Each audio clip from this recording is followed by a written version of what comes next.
अयोध्या में ये अनर्थ जब से प्रारंभ हुआ है उसी समय से वहां पर भरत जी को रात में बुरे बुरे सपने आने लगे। क्या है? अनरथ अवध आरंभ्यो जबते कुसगुन हो ही भरत कहूं तबते तबते देख ही रात भयानक सपना जाग कर रात्रि में सोते रहते भयानक स्वप्न दिखते, अचानक उठ जाते हैं और उठने के बाद अनेक प्रकार से कल्पना करने लगते हैं। देखिए, जिसको आप प्रेम करते हैं उसके प्रति सदैव संशय बना रहता है। संशय कैसा? वो कुशल होंगे ना, उनके साथ कोई घटना तो नहीं घट गई है। ये पिछले 6-7 दिनों से भरत जी के साथ चल रहा है, 7 दिनों से। तब तक अचानक प्रातःकाल सेवक दिखाई पड़ गए। भरत जी ने पूछा, आप लोग? सेवकों ने कहा, प्रभु कुछ कहने के लिए मना किया गया है, आप शीघ्र चलिए, अयोध्या गुरुदेव ने आपको याद किया है, अविलंब चलिए। भरत भैया जिस स्थिति में थे उसी स्थिति में दौड़ गए और कहते हैं, जैसे अयोध्या की सीमा में प्रवेश किए हैं, यहां आप चौपाई का दर्शन करिए। खर सियार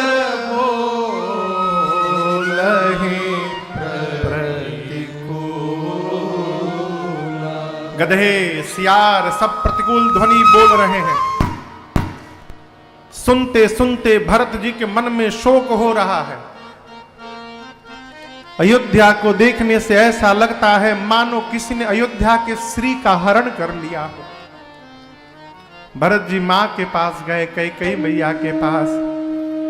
मां ने स्वागत किया, आरती उतारी, भीतर ले जाकर बिठाई, दुलार करके कैकेयी मैया पूछती हैं, भरत तुम्हारे मामा के घर सब कुशल है ना? भरत जी हाथ जोड़कर कहते हैं, मां वहां तो सब कुशल है, भरत के घर में सब कुशल है ना मां? कैकेयी जी को डर है कि कहीं भरत को पता तो नहीं चल गया है। पूछी, क्यों पूछ रहे हो? भरत जी कहते हैं, मां आज तक जब भी मैं बाहर से अयोध्या आया हूं तो द्वार पर केवल तुम दिखाई नहीं पड़ी हो, मेरी तीनों माताएं दिखाई पड़ी और पूज्य पिताजी दिखाई पड़े। आज पहली बार है कि केवल तुम दिखाई पड़ी। मेरे घर में सब कुशल है ना? कैकेयी जी ने कहा कि कुशल तो सब कर लिया था पुत्र मैंने, बीच में ब्रह्मा जी ने एक बात बिगाड़ दी केवल। भरत जी पूछे, क्या हुआ? कैकेयी मां ने कहा, पुत्र सब ठीक हो गया था, क्या कहूं, अचानक आपके पूज्य पिताजी अब नहीं रहे। यहां गोस्वामी जी कहते हैं, भरत जी सुने तो खड़े खड़े गिर पड़े। तात तात हा तात पुकारी, हे तात कह के गिर पड़े। मां ने संभाला है। भरत जी पूछे, कारण बताओ, कुछ मत बताओ, केवल कारण बताओ। और मां कैकेयी ने सब बताया। यहां देखिए, मां ने कुछ छिपाया नहीं है। मां ये बात जानती हैं कि इस बात को सुनने के बाद अब मेरा पुत्र भरत जीवन में मुझे कभी मां नहीं बोलेगा। ये मां जानती हैं। कैकेयी मैया मन ही मन विचार करती हैं, कैकेयी जब तक तुम समाप्त नहीं हो जाओगी तब तक तुम्हारा राम महान कैसे बनेगा, उसके लिए तुमको समाप्त होना ही पड़ेगा। और मां ने सब बताया। भरत जी जब सुने कि भैया वन में चले गए, भरत ही बिसरे पितु मरना, सुनत राम बन गौ, हे तू अपन पाँव जान जिया, थकीत रहे धरी मोर। एक आपको सिद्धांत सुनाऊं। जीवन में सुख दुख का आना जाना लगा रहता है, लेकिन याद रखिएगा जब बड़ा दुख आ जाता है ना तो बड़े दुख के आगे छोटका दुख हेरा जाता है। अब तक भरत जी रो रहे थे कि पूज्य पिताजी नहीं रहे, और जैसे भरत जी सुने कि मेरे भैया अयोध्या छोड़ के वन में चले गए हैं, राम जी के वनवास की सूचना श्रवण में आते भरत जी पिताजी की मृत्यु भूल गए। मौन होकर केवल अपने बारे में सोचने लगे। कहते हैं, पापी भरत तूने जन्म क्यों लिया? तेरा जन्म ही रघुनाथ जी को वन भेजने के लिए हुआ है। पूरी घटना का जिम्मेदार भरत जी ने अपने आप को स्वीकार कर लिया। यहां पर भरत जी ने मां कैकेयी को बहुत कुछ सुनाया। दौड़ कर गए मां कौशल्या के पास। यहां दर्शन करिए, गोस्वामी जी कहते हैं मां अपने कक्ष में बैठकर रो रही हैं। कौन कौन? कौशल्या मैया। रोते समय आंख में आंसू रहते हैं। आंसू में साफ दिखाई नहीं पड़ता, धुंधला दिखाई देता है। मां रो रही हैं। दरवाजे पर भरत जी आके खड़े हो गए। भरत जी और राम जी देखने में बिल्कुल एक जैसे हैं। मां को आंसू के चलते स्पष्ट दिखाई नहीं दे रहा है, हल्का सांवला रंग दिखाई पड़ा। मां कौशल्या को लगा कि मानो रघुनाथ जी आ गए हो द्वार पर। मां इतने भाव में उठकर दौड़ी है, विह्वलता में। गोस्वामी जी कहते द्वार तक पहुंची नहीं, बीच रास्ते तक आते आते मैया मूर्छित होकर गिर गई। कौशल्या मैया मूर्छित होकर गिर गई। भरत जी जाकर मां के चरणों को पकड़कर रोने लगे। मां ने भरत जी को उठाकर गोद में बिठाया। बार बार भरत जी मां के मांग को देख रहे हैं। कहते मां, इस पूरे संसार में कोटि भुवन मोहि सरिस अभागी। मां, इस पूरे त्रैलोक्य में मेरे समान अभागा कौन होगा? मां, जिस संतान के चलते मां के मांग का सिंदूर समाप्त हो जाए, उससे बड़ा अभागा कोई संतान नहीं हो सकता। मां, वो अभागा मैं हूं। मां, पूज्य पिताजी कहां है? मां, मेरे भैया राम कहां है? मां, मेरी भाभी मां कहां है? मां, मेरा भाई लक्ष्मण कहां है? मां। भरत जी को मां हृदय से लगाकर मां भी रोने लगी। भरत जी कहते मां, जब जब याद पड़े रघुराई,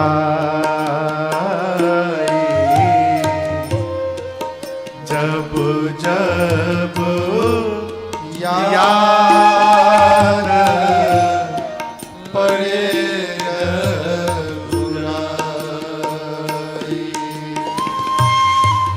प्राण निकलना चाहे रे माए, प्राण निकलना चाहे रे माए,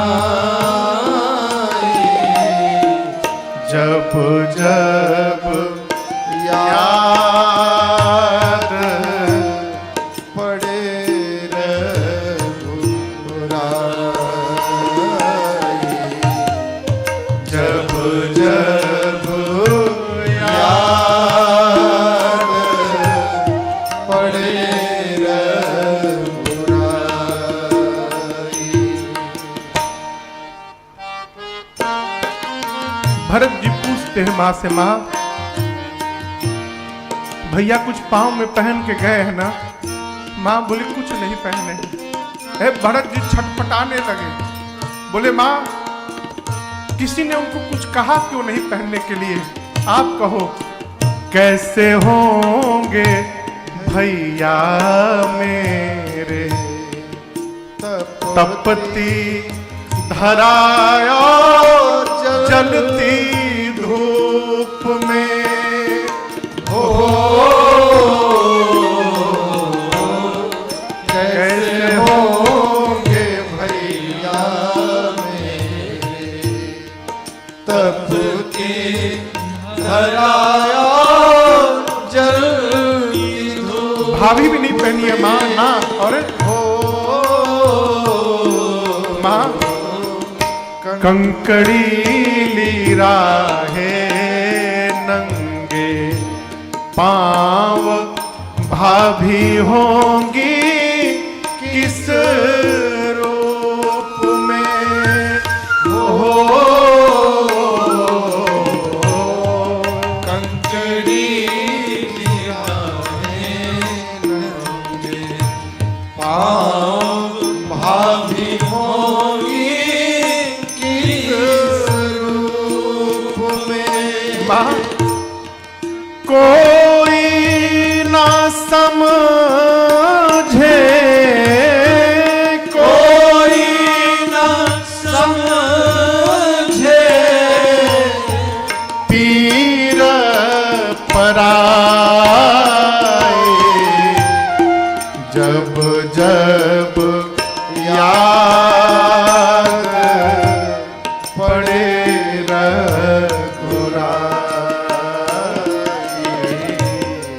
जब जब याद पड़े रघुराई। यहाँ पर भरत जी एक नहीं 28 पाप गिनाए हैं मां को। कितने पाप? 28। कहते हैं मां यदि भैया के वनवास में मेरी तनिक भी सहमति हो न मां, तो जो पाप गुरु की हत्या से लगता है तेरे भरत को लग जाए मां। जो पाप माता पिता की हत्या से लगता है वो पाप मैं लेने को तैयार हूं मां। जो पाप अंक में पल रही संतान को मारने से लगता है वो मुझे लग जाए मां। मैं कुछ नहीं जानता हूं मां। भैया मुझे अपराधी नहीं मानेंगे ना?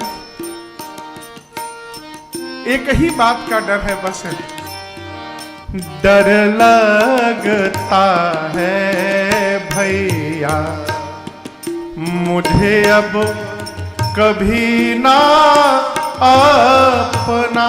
अपनाएंगे हो।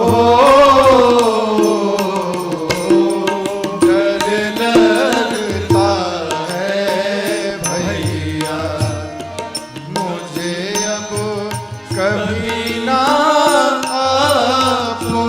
अपनाएंगे हो।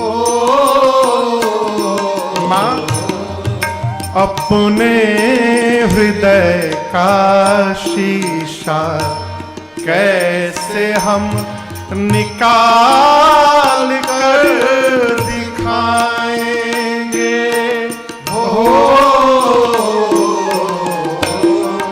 अपने हृदय का शीशा कैसे हम निकाल कर दिखाएं। 14 वर्ष मां कैसे सहेंगे, कैसे सहेंगे ये लंबी जुदाई जब जब याद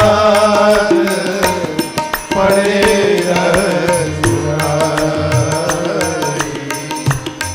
जब जब याद पड़े रघुराई।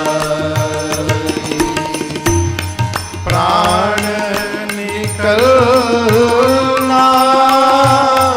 चाहे रे माँ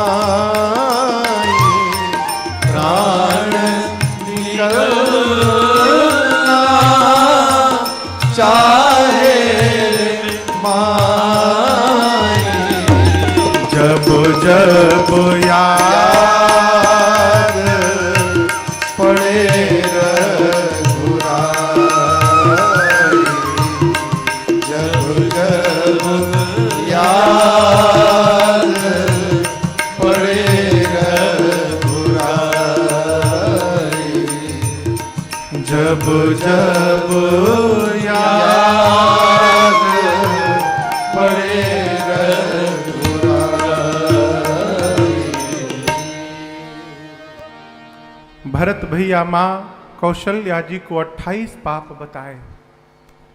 बोले माँ ये सारे पाप मुझे लग जाए यदि भैया के वनवास में मेरी तनिक भी सहमति हो माँ। माँ बोली अब तुम बताओगे मुझे अपने बारे में भरत। एक बात कहूं पुत्र, जिस सूर्य के आने के बाद अंधकार समाप्त हो जाता है ना, यह संभव है कि किसी दिन अंधकार ही सूर्य को समाप्त कर देगा। यह संभव है। यह भी संभव है कि जल से निकलने के बाद मछली मरे नहीं जीवित रह जाए। यह भी संभव है। यह भी संभव है कि धरती क्षमा का त्याग कर दे। यह भी संभव है कि ज्ञान होने के बाद भी मोह समाप्त न हो। लेकिन मेरा पुत्र भरत अपने भैया राम के विरुद्ध जाकर कोई व्यवहार करेगा, यह किसी युग में संभव नहीं है। भरत, ऐसा कदापि नहीं हो सकता। मां कहती है जो भी तुम्हारा दोष कहेगा ना अथवा सोचेगा भरत, उसको स्वप्न में भी सुगति प्राप्त होने वाली नहीं है। रात भर भरत जी मां की गोद में बैठे रहे। प्रातः काल मां सरजू जी के तट पर चंदन की लकड़ी से चिता सजाई गई और गुरु आज्ञा प्राप्त करके भरत जी ने पिताजी को मुखाग्नि दिया।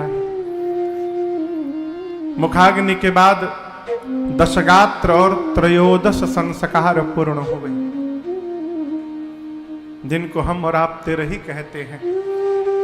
भरत जी ने, यहां गोस्वामी जी कहते हैं, भरत जी ने पिताजी के लिए जो श्राद्ध कर्म किया है,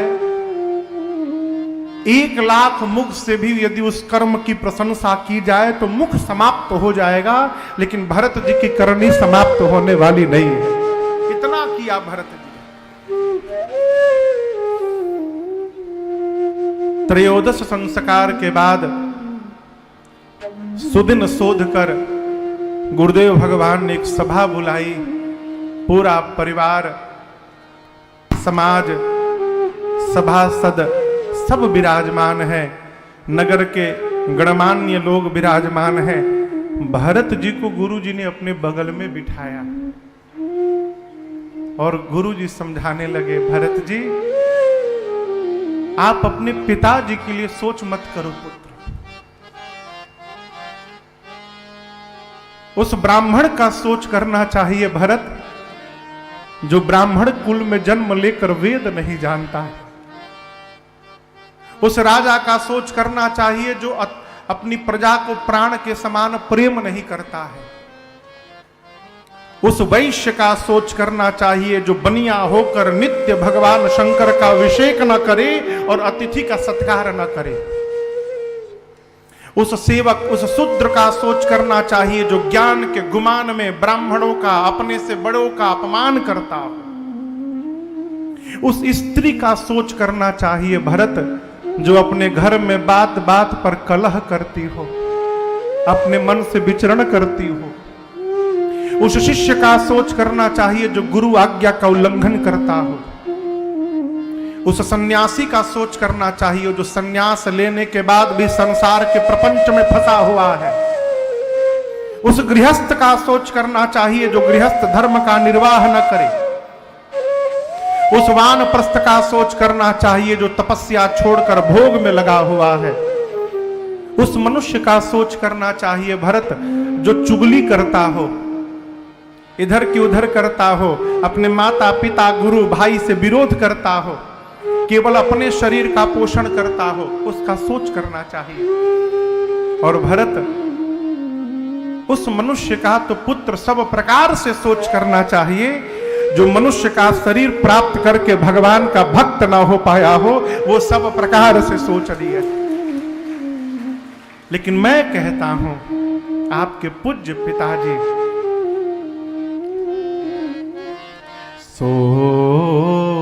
सोचनीय नहीं कौशल राव भुवनाचारी दस प्रगट प्रभाव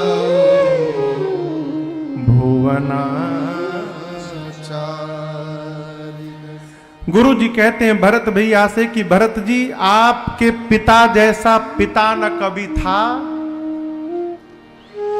आपके पिता जैसा पिता न वर्तमान में ब्रह्मांड में कहीं है।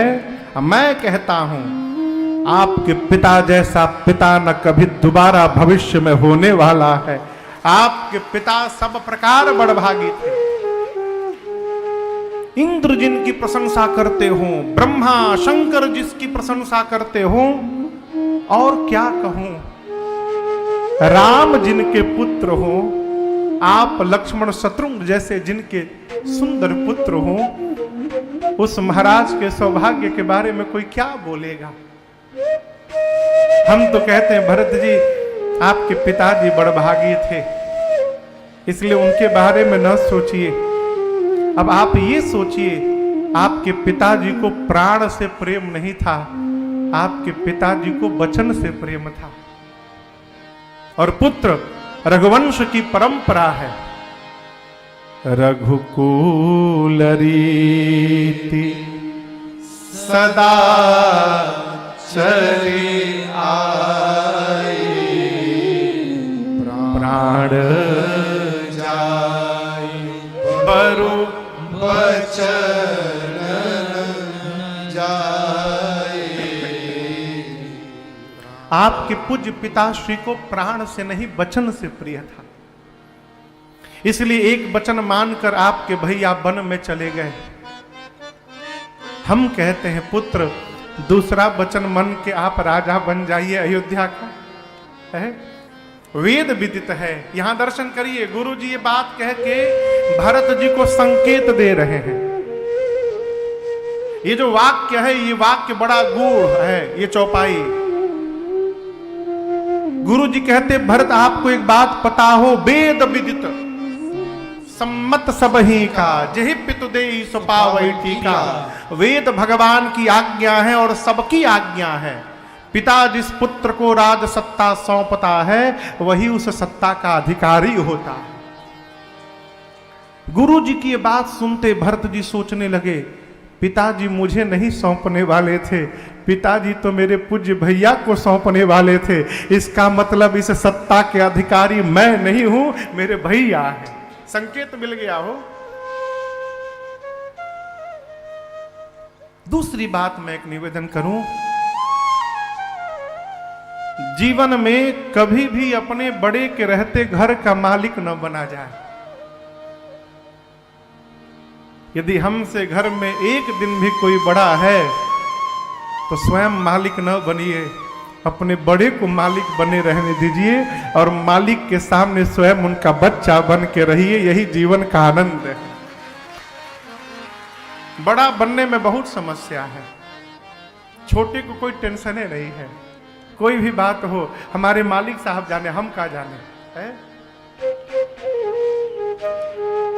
गुरु जी ने कहा कि यदि आप राजा बन जाएंगे भरत जी ना, तो सीताराम जी भी प्रसन्न होंगे, माताएं भी प्रसन्न होंगी। हम तो कहते हैं भरत जी अभी राजा बन जाइए और जब राम जी 14 साल बाद लौटेंगे तब सौंपे हुराज राम के आए, सेवा करे हो सनेहा। अभी आप राजा बन जाइए, जब राम जी लौट कर आ जाएंगे उस समय आप सौंप दीजिएगा। आप समझ रहे हैं, ये बात समझ रहे हैं? गुरु जी ने कहा कि अभी राजा बन जाइए और 14 साल बाद राम जी आएंगे तो सौंप दीजिएगा। एक बात मैं कहना चाहता हूं, लेने के बाद सौंपना बड़ा कठिन हो जाता है। लेना तो सरल होता है माई बाप, वापस करना सरल नहीं होता है। विश्वास न हो तो किसी से 5000 उधार लेके देख लीजिएगा। लेते समय जो मन रहता है लौटाते समय मन नहीं रहता। 5,000 को आदमी 500 रुपया करके 10 बार में लौटाता है। गुरु जी ने कहा कि अभी राजा बन जाइए, राम जी जब आएंगे तो सौंप दीजिएगा। अब यहां मैं आपसे एक बात कहूं, कहने वाला अपने मन से कहता है, सुनने वाला अपने मन से उसका अर्थ निकाल लेता है। गुरु जी ने क्या कहा? सौंपे हूं राज कब? राम के आए। गुरु जी ने कहा कि सौंपे हूं राज राम के आए। भरत जी को क्या सुनाई पड़ा? ये बात भरत जी को नहीं सुनाई पड़ी, भरत जी को दूसरी बात सुनाई पड़ी। क्या सुनाई पड़ी? सौंपे हूं राज राम के जाए। गुरु जी ने कहा राम जी को आने पर सौंप दीजिए। भरत जी को सुनाई पड़ा राम जी को जा करके सौंप दीजिए। भरत जी मने मन बोले गुरुदेव आपने मुझे मार्ग दिखा दिया, आप तो है मार्ग दिखा दिया। सुमंत जी ने कहा भरत जी गुरु जी बिल्कुल ठीक कह रहे हैं। कीजिए गुर आयसु अवसी कहाँ ही सचिव कर जो। रघुपति आए उचित जस तस तब करब बहु। गुरु संकेत और किया। सुमंत जी ने कहा कि गुरु जी जो कह रहे हैं कर दीजिए। राम जी जब आ जाएंगे, सीधा नहीं बोला राम जी आएंगे तो सौंप दीजिएगा, बोले जब राम जी आएंगे ना आप विचार करिएगा क्या करना है, जो आपको उचित लगेगा करिएगा। अर्थात सौंपना उचित लगेगा तो सौंपिएगा और न सौंपना उचित लगेगा तो न सौंपिएगा। ये सुनते भरत जी सावधान हो गए। अरे क्या ये भी हो सकता है कि भगवान की सत्ता, भगवान को सौंपते समय हमें औचित अनुचित का विचार करना पड़ेगा? बिल्कुल करना पड़ेगा, बिल्कुल करना पड़ेगा। हो लेने के बाद लौटाने का मन नहीं करता है, ले लेने के बाद लौटाने का हम ही संभालेंगे तो क्या गड़बड़िया बताइए आप। विश्वास ना हो तो प्रैक्टिकल करिएगा। घर में तिजोरी की चाबी बड़की बहू को सौंप दीजिए 1 महीना के लिए। बड़की बहू को चाहे बड़का बेटा को 1 महीना के लिए तुम मालिक, चाबी पकड़ो। 1 महीना मौन रखिए। 1 महीना बाद चाबी मांगिएगा, फिर चेहरा देखिएगा। जहां 4 बार बोलेगा हले जाइए, हम कोई रखने वाली थोड़ी है, चेहरा बदल जाता है साहब। भरत जी मौन है। मां कौशल्या जी ने कहा पुत्र पूत पथ्य गुर आयसु अहै। मां कौशल्या कहती है भरत जी जो गुरु जी कह रहे हैं वही आपके लिए पथ्य है। पथ्य समझते हैं? पथ्य माने अजय बाबू कहां बैठे? दिलीप भैया,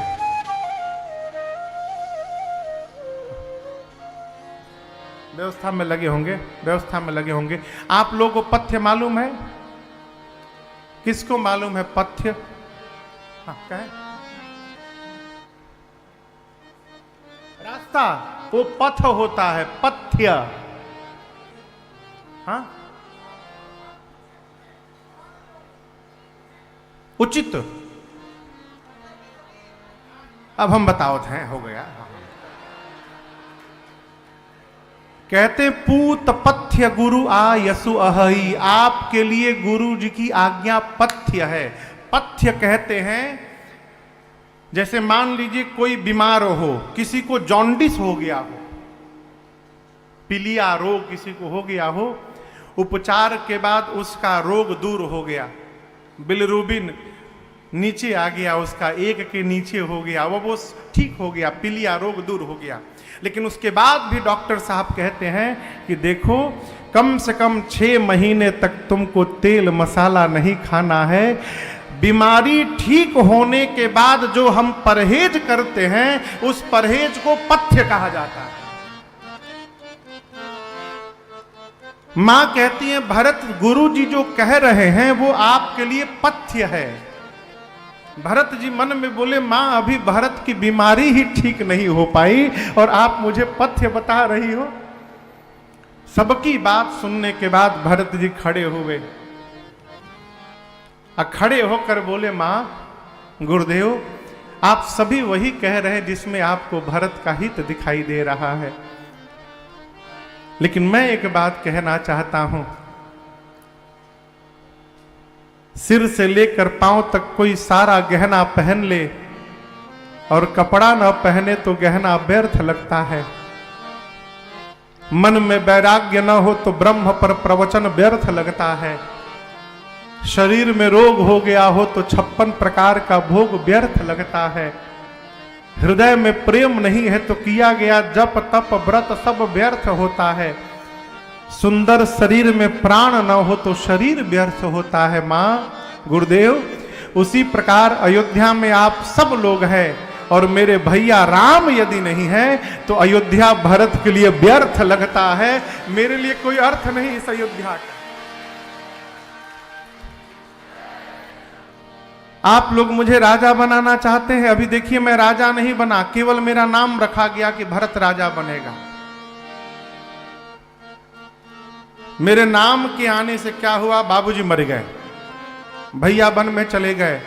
अब कल्पना करिए मैं कितना बड़ा पापी हूं कि इस पापी का नाम सामने आया तो पिता मर गए, बड़ा भाई वन में चला गया।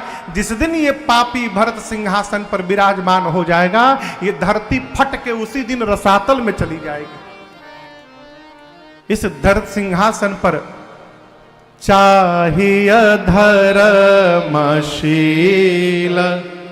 नर नाम।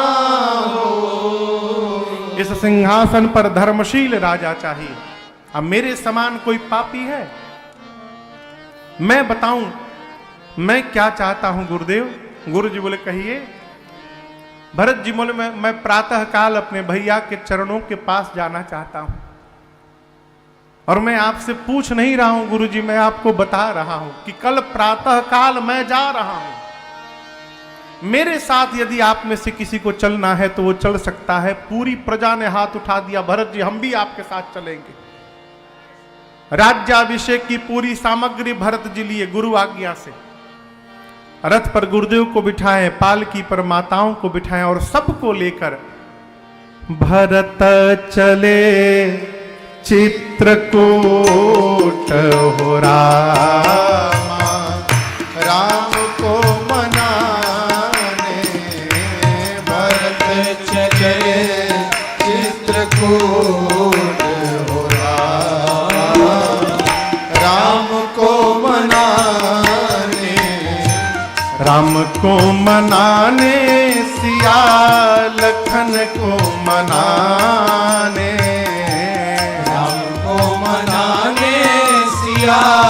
लखन को मनाने राम को मनाने सिया लखन को मनाने।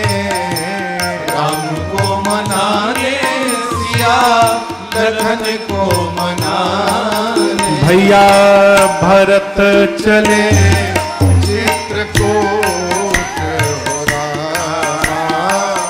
राम को मनाने भरत चले चित्रकूट हो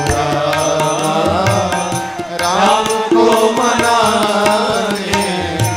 बंसिया राम समुझि मन माही। बंसिया राम समुझि मन माही। सानुज भरत पया दे जाही। सानुज भरत कृपया दे जाई। संग साधक से भक्तयान राम को मनाने, साधक से भक्तयान राम को मनाने, राम को मनाने, सिया राम को मनाने। पूरे समाज को लेकर भरत जी चलते चलते तमसा नदी के तट पर विश्राम, गोमती नदी के तट पर विश्राम, सई नदी के तट पर विश्राम, चौथे दिन श्रृंगवेरपुर गंगा जी के तट पर विश्राम, चलते चलते भगवान के पास पूरे समाज को लेकर चित्रकूट पहुंचे भरत भैया जी। आपको कहूं, जिस क्षण रघुनाथ जी ने भरत जी को उठाकर हृदय से लगाया है, बर बस लिए उठा उर लाए कृपा निधान, भरत राम की मिलन लखी बिसरे सब ही अपार। मार्ग में भरद्वाज ऋषि भरत जी से कहते हैं, भरत जी, आपके पिताश्री ने वचन के अनुसार आपको अयोध्या का पद दिया है, लेकिन आप अयोध्या के पद को छोड़कर रघुनाथ के पद की ओर दौड़कर जा रहे हैं। ये बहुत अच्छा काम कर रहे हैं आप, क्योंकि संसार के जितने पद पर बैठिएगा, एक न एक दिन उस पद से आपको उतरना ही पड़ेगा। उतरेंगे कि नहीं उतरेंगे, आप बताइए। और बुरा न मानिएगा, जिस दिन उस पद से उतरिएगा उसी दिन आपको भूत पकड़ेगा। क्या बोल रहे हैं महाराज? सत्य बोल रहा हूं। जाइएगा, जहां जाइएगा लोग कहेंगे ये भूतपूर्व हैं। पकड़ा कि नहीं भूत? पकड़ा ना? आई भूत मरने के बाद भी पीछा नहीं छोड़ेगा, फोटो पर लिखा रहेगा भूतपूर्व फलाना।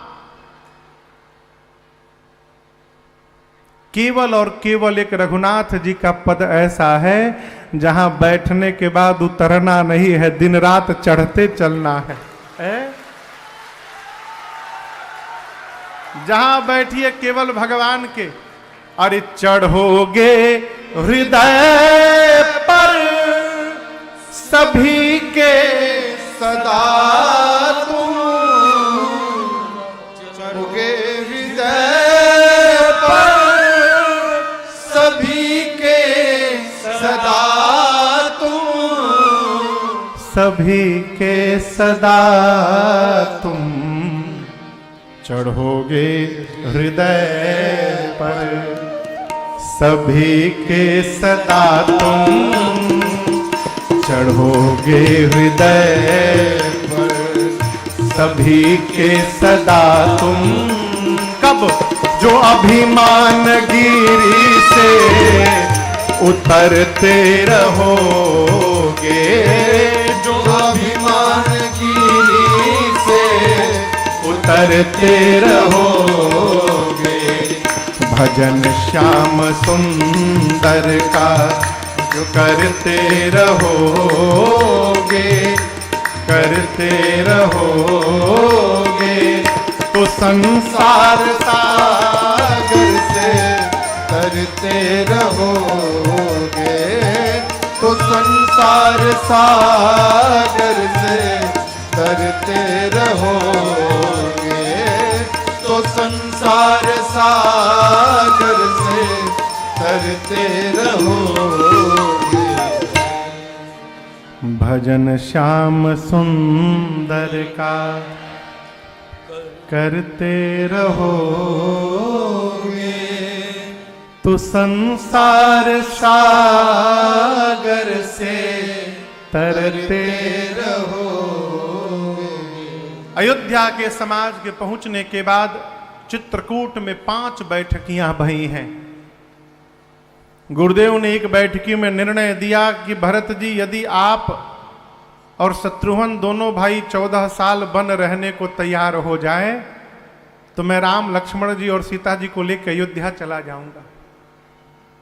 भरत जी सुने तो नाचने लगे, कहे प्रभु गुरुदेव, यदि मेरे रहने से मेरे भैया वापस चले जाएंगे तो मैं वन में 14 साल नहीं रहूंगा गुरुजी, मैं जीवन भर वन में रहने को तैयार हूं, मैं पूरा जीवन बिता दूंगा।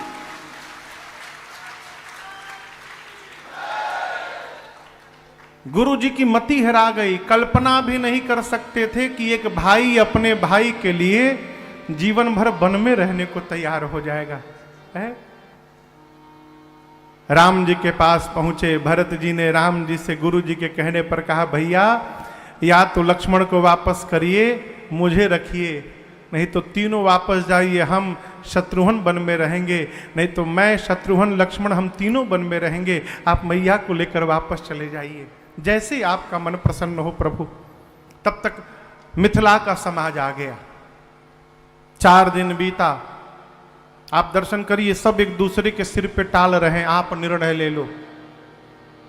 राम जी गुरु जी से कहते, गुरुदेव आप निर्णय लीजिए ना, कौन वन में रहेगा, कौन अयोध्या में रहेगा। गुरु जी जनक जी से कहते हैं, जनक जी भरत जी से, भरत जी कहते हैं आप बड़ों के रहते ये छोटा निर्णय लेगा, उचित लगेगा क्या, आप लोग निर्णय लीजिए। जब कोई निर्णय नहीं लिया तो चौथी बैठकी में भरत जी कहते, भैया मैं बताऊं मैं क्या चाहता हूं। राम जी बोले बताओ।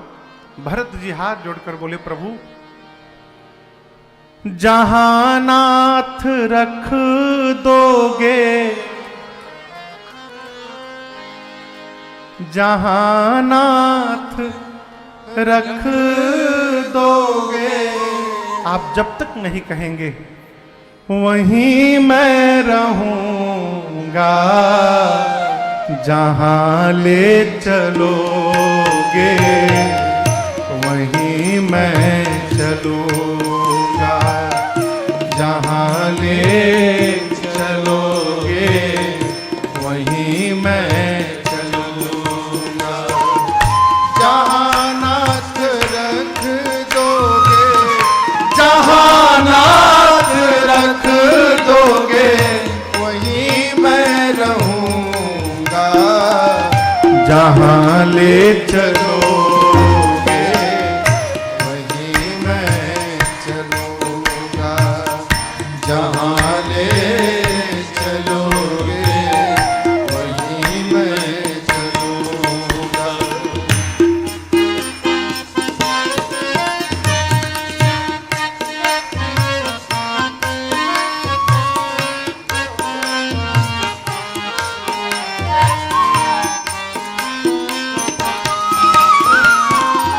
ये जीवन समर्पित शरण में तुम्हारे, तुम ही मेरे सर्वस्व, तुम ही प्राण प्यारे।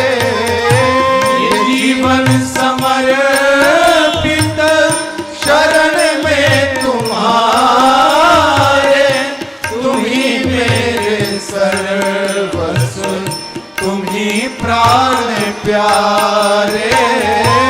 तुम्हें छोड़ कर ना, तुम्हें छोड़ कर ना मैं किससे कहूँगा, जहाँ ले चलोगे वहीं मैं चलूँगा, जहाँ ले चलोगे वहीं मैं चलूँगा।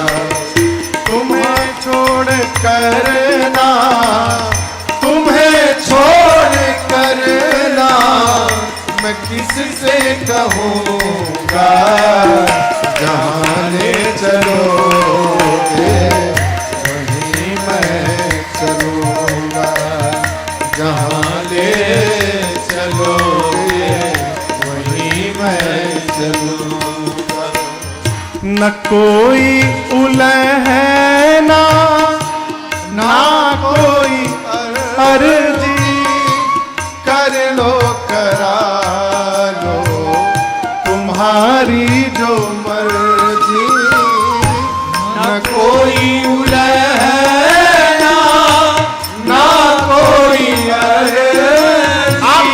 निवेदन कर लो करा लो तुम्हारी जो मर्जी, कहना भी होगा तो, कहना भी होगा तो तुम्ही से कहूँगा, जहाँ ले चलोगे वहीं मैं चलूँगा, जहाँ ले चलोगे वहीं मैं चलूँगा। कहना भी होगा तो, कहना भी होगा तो तुम्ही से कहूँगा, जहाँ ले चलोगे वहीं मैं चलूँगा, जहाँ ले चलोगे वहीं मैं चलूँगा।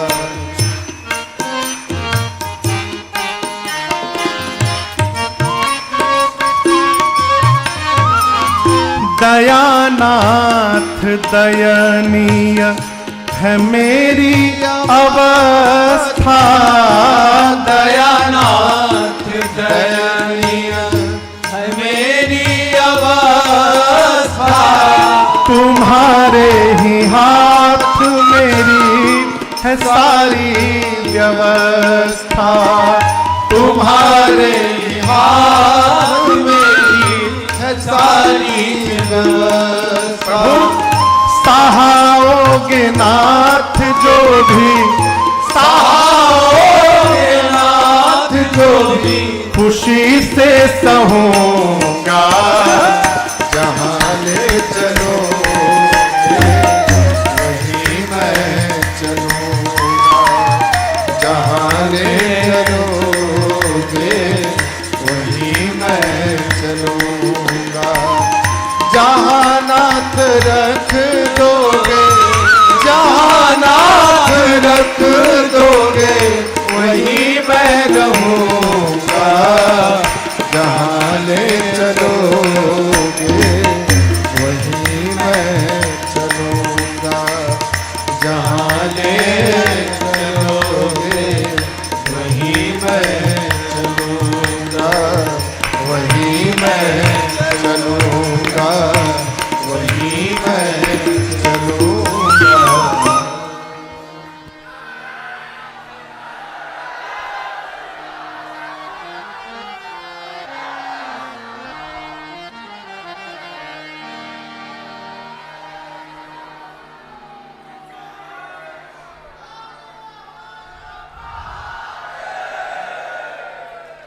जहाँ ले चलोगे वहीं मैं चलूं।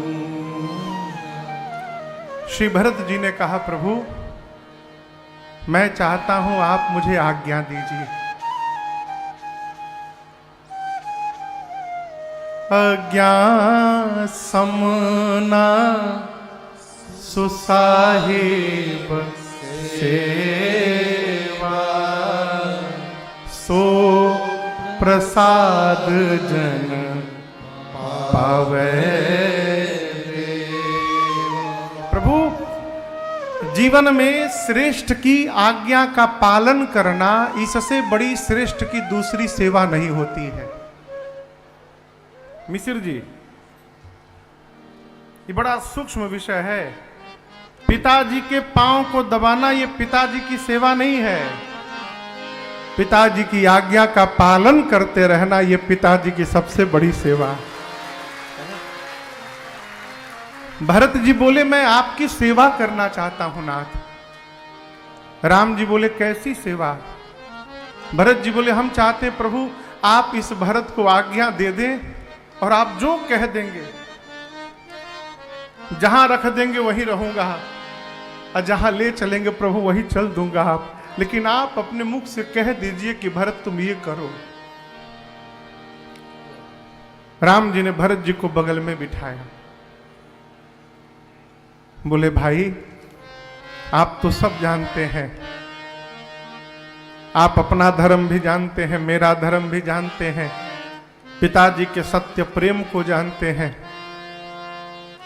एक बात हम आपसे कहें भरत जी, सूर्यास्त का समय यदि सायंकाल 6 बजे हो, परंतु यदि दिन में 2 बजे ही सूर्य डूब जाए, तो कहिए संसार में कौन है जिसको कष्ट नहीं होगा। ठीक ऐसा ही उत्पात हमारे घर में हो गया। समय से पहले पूज्य पिताजी चले गए हम लोगों को। परंतु भरत एक बात कहना चाहता हूं, अभी हम और आप अनाथ नहीं भय हैं। देखिए ना, श्री जनक जी महाराज खड़े हैं। ये जनक जी महाराज हमारे आपके पिता के रूप में खड़े हैं। यहां पर ये पिता हैं, और इधर साक्षात गुरुदेव भगवान बैठे हैं, ये भगवान हैं। हमारे आपके ऊपर पिता की भी छाया है और भगवान की भी छाया है। हम और आप अभी अनाथ नहीं भय हैं। आप कह रहे हैं कि मैं कहूं तो मैं कहता हूं, आप अपने धर्म का पालन करिए और अपने भैया से उनके धर्म का पालन करा दीजिए। सो तुम करहु और करावहु मोह, तात तरनी कुल पालन हो। भरत जी, आप अपना धर्म का पालन करिए और मेरे से मेरे धर्म का पालन करा दीजिए। भरत जी बोले हाथ जोड़कर कि भैया, मेरे जीवन का केवल एक धर्म है। राम जी पूछे क्या? भरत जी बोले आखिरी सांस तक अपने भैया की आज्ञा का पालन करते रहना है, यही मेरे जीवन का धर्म है और मैं वो पालन कर रहा हूं। इसीलिए कह रहा हूं कि आप आज्ञा करिए। श्री रघुनाथ जी देखे कि लगता है मुझे ही बोलना पड़ेगा, तो राम जी बोले ठीक है भाई, आप चाहते हैं कि मैं कह दूं तो मैं कहता हूं। चलिए आज हम और आप दोनों भाई मिलकर अपने घर में बंटवारा कर लेते हैं। बंटवारा शब्द सुनते भरत जी कहां उठे, श्री चरणों को पकड़कर बोले भैया आप मेरे से बंटवारा करेंगे? अयोध्या की संपत्ति को देखकर कुबेर को लज्जा आती है। उस संपत्ति को आपने ठोकर मार दिया और वन में चले आए। उस संपत्ति को भरत भी ठोकर मार के वन में आया है, और आप बंटवारे की बात कर रहे हैं। राम जी बोले भाई बंटवारा करेंगे, परंतु आज अपने घर की संपत्ति में बंटवारा नहीं करेंगे। हम दोनों भाई आज अपने घर की विपत्ति में बंटवारा करेंगे। हम लोग विपत्ति बांटेंगे।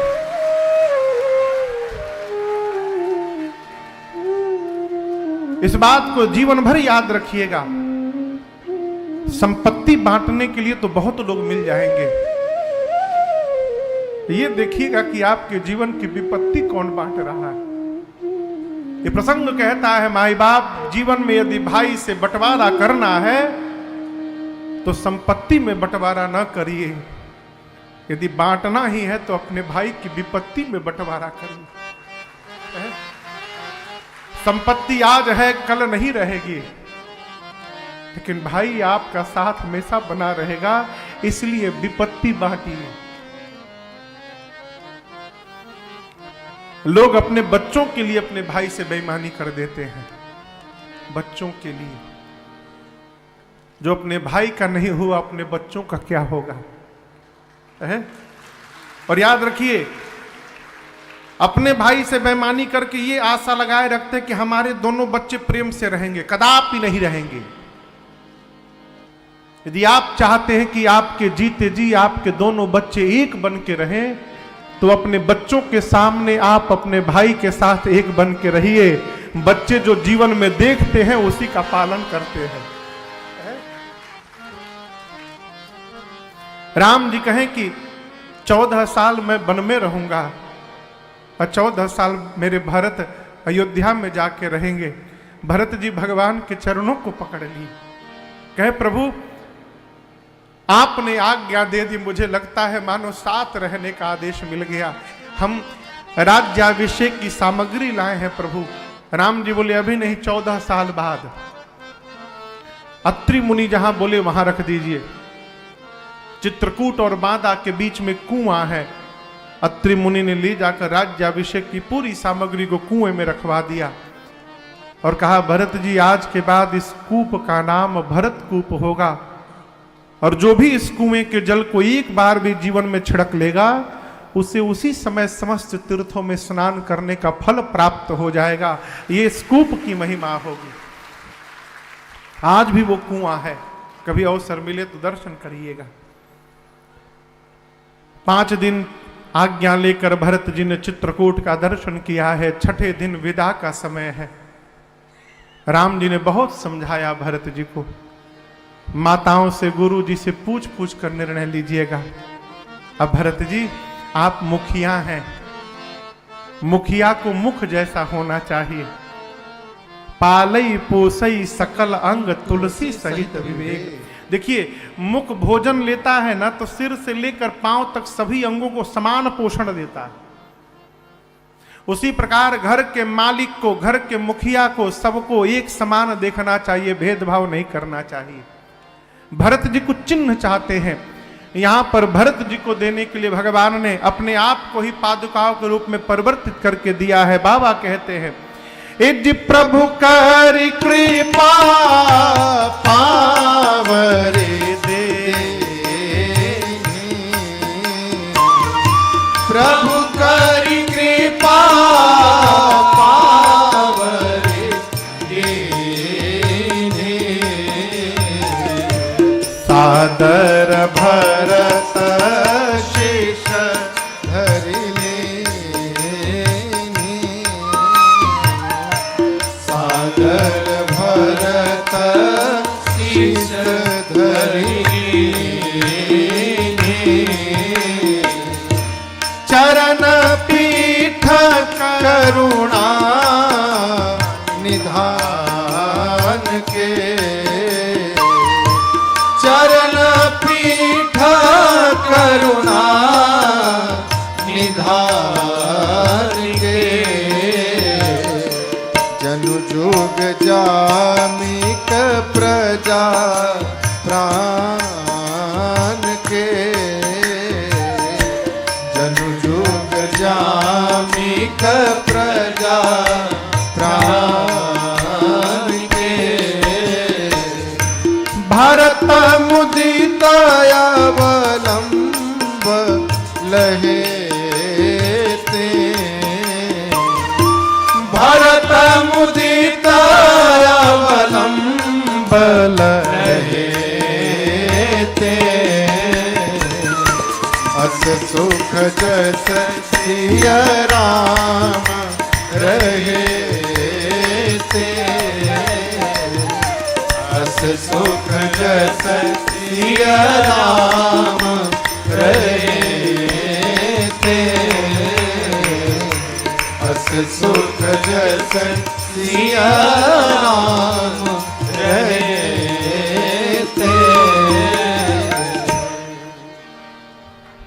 प्रभु ने भरत जी को पादुकाओं को दिया। भरत भैया ने पादुकाओं को सिर पे धारण कर लिया। उनको ऐसा प्रतीत हुआ मानो पादुकाओं के साथ स्वयं श्री सीताराम जी ही उनके साथ श्रीधाम अयोध्या वापस जा रहे हो। भरत भैया इस भाव में उतर गए।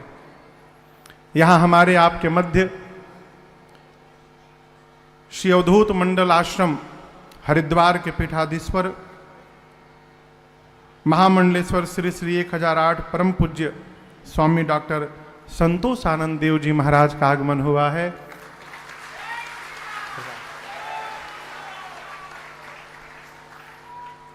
सरकार के श्री चरणों में बारंबार वंदन। भरत भैया ने पादुकाओं को सिर पर धारण किया है। राम जी, भरत भैया दोनों भाई हृदय से गले लगे हैं, बहुत रोए हैं आज, और दोनों समाज को यथा योग्य दंड प्रणाम करके प्रभु श्री ने, राम ने चित्रकूट से श्रीधाम अयोध्या की ओर विदा किया है। 9 दिन का समय लगा। भरत भैया दोनों समाज को लेकर अयोध्या पहुंचे हैं। आने के साथ ही भरत भैया ने पादुकाओं को अयोध्या के राज सिंहासन पर पधरा दिया है। और गोस्वामी जी कहते हैं भरत जी उन पादुकाओं की नित्य पूजत प्रभु पावरी, प्रीति न हृदय समात, मांगी मांगी आयसु करत राज काज बहुमान।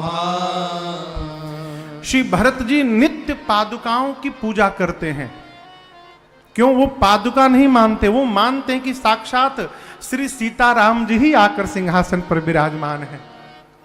गोस्वामी जी कहते कोई भी निर्णय लेने से पहले भरत जी पादुकाओं से अनुमति मांगते हैं, आज्ञा मांग मांग कर व्यवहार करते हैं। श्री जनक जी महाराज 5 दिन रुककर राजपाट की व्यवस्था को सुदृढ़ कराकर गुरुदेव एवं माताओं से अनुमति लेकर अपने समाज के साथ मिथिला लौटे। शत्रुघ्न भैया को भरत जी ने माताओं की सेवा में लगाया है। और गुरु जी से भरत जी बोले गुरुदेव भैया मेरे मन में है, स्वामी वन में रहे और सेवक महल में रहे, ये कहां से उचित है गुरुदेव? यदि आज्ञा हो तो मैं नंदी ग्राम चला जाऊं। गुरु आज्ञा लेके भरत जी नंदी ग्राम में कुटिया बना के रहने लगे। रात्रि में प्रथम रात्रि जब सोने के समय आया, भरत जी सोचने लगे मेरे स्वामी तो धरती पर सोते होंगे, सेवक को स्वामी से नीचे सोना चाहिए। अस्तु भरत जी धरती में गड्ढा खोद कर और उस गड्ढे के भीतर सोने लगे। अयोध्या वासियों को पता चला तो पूरी अयोध्या भरत जी की प्रशंसा करने लगी। सब विधि भरत सराहन जोगु। यहां पर पूज्यपाद श्री गोस्वामी तुलसीदास जी महाराज ने श्री अयोध्या कांड की कथा को पूर्ण करते हुए कहा, सिया राम प्रेम पीयूष पूरन होत जनमन भरत को, मुनि मन अगम जम नियम सम दम विषम व्रत आचरत को, दुखदाहदारी दम्भ दूषण दुखदाहदारी दम्भ दूषण सोज समीस अपहरत को, कलिकाल तुलसी से सठनी हठि राम सन्मुख करत को, कलिकाल तुलसी से सठनी हठि राम सन्मुख करत को, हठि राम सन्मुख करत को, हठि राम सन्मुख करत को। गोस्वामी श्री तुलसीदास जी महाराज कहते हैं कि भरत जी एक पात्र हैं। भरत जी क्या है? पात्र समझते हैं? पात्र यानी बर्तन। तो यदि भरत जी बर्तन है तो उस बर्तन में भरा क्या हुआ है? गोस्वामी जी कहते हैं सिया राम प्रेम पीयूष पूरन। भरत जी रूपी पात्र में श्री सीताराम जी का प्रेम रूपी अमृत लबालब भरा हुआ है, इसीलिए इनका नाम भरत हुआ। ये क्या है? इसमें पानी है। आप सोचते हो कि हम पानी का है पियत हैं बीच में। कथा गाते गाते वोकल कॉर्ड में नोड्यूल बन गया था, तो 2020 में ऑपरेशन कराना पड़ा गले का भीतरी। फिर डॉक्टर ने कहा कि हर 15 मिनट पर 1 घूंट पानी पीना है, उसको गीला रखना है, सूखेगा तो फिर बन जाएगा। तो कथा में हम भुलाई जाते हैं, 15 मिनट की जगह 1.5 घंटा हो जाता है, 1-1 घंटा। जब याद आवत है तो पी लेते हैं। अब इसमें पानी है, इसके नीचे यदि कोई बर्तन आएगा तो इसमें से क्या भरेगा? जो इसके भीतर है। भरत जी पात्र हैं, उनमें सीताराम जी का प्रेम रूपी अमृत भरा है। जो भी भरत जी के शरण में आता है उस जीव के हृदय को भरत जी सीताराम जी के प्रेम रूपी अमृत से लबालब भर देते हैं। इसके लिए इनका नाम भरत है। जो निरंतर राम प्रेम से जीव को भरता रहे वो भरत है। गोस्वामी जी कहते हैं यदि भरत जी जन्म न लेते तो जो अष्टांग योग, यम नियम आसन प्राणायाम प्रत्याहार धारणा ध्यान समाधि मुनियों के भी मन को अगम है, वो सबके लिए सुगम कौन बनाता? यदि भरत जी जन्म न लेते तो कलयुग के विकारों का हरण कौन करता? गोस्वामी जी अपने लिए कहते हैं यदि भरत भैया जन्म न लिए होते तो इस 60 तुलसी को हठ पूर्वक इस कलयुग में रघुनाथ जी के सामने लाकर खड़ा कौन करता? यदि भरत भैया जन्म न लिए होते। भैया भरत जी के चरित्र की फलश्रुति बाबा कहते हैं